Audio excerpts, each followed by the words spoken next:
بسم اللہ الرحمن الرحیم۔ السلام علیکم۔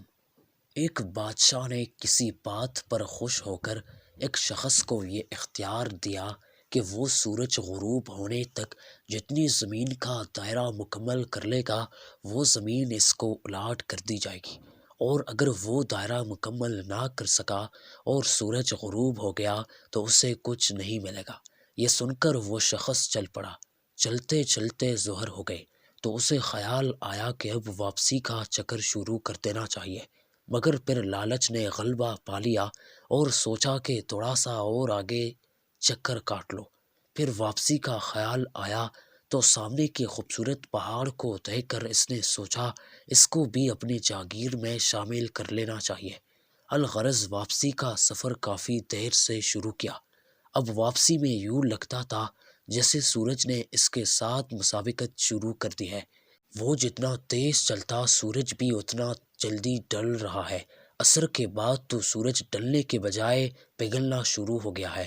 وہ شخص دوڑنا شروع کیا کیونکہ اسے سب کچھ ہاتھ سے جاتا نظر آ رہا ہے۔ اب وہ اپنی لالچ کو کوس رہا تھا، مگر بہت دیر ہو چکی تھی۔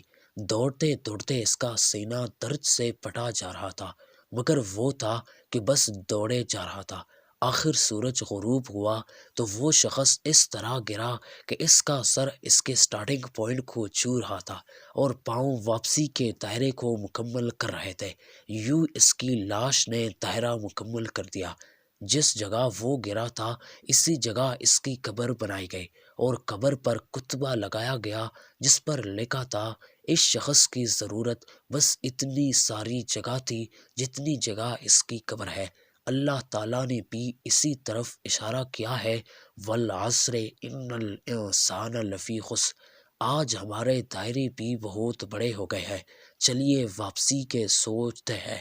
اللہ پاک ہمیں موت سے پہلے موت کی تیاری کی توفیق نصیب فرمائے اور خاتمہ بالخیر فرمائے، آمین یا رب العالمین۔ اگر آپ لوگوں کو میرا یہ ویڈیو اچھی لگی ہے تو ویڈیو کو ضرور لائک کرنا، اور ایسے بہترین اسلامی واقعات کے لیے ہمارے چینل کو ضرور سبسکرائب کرنا۔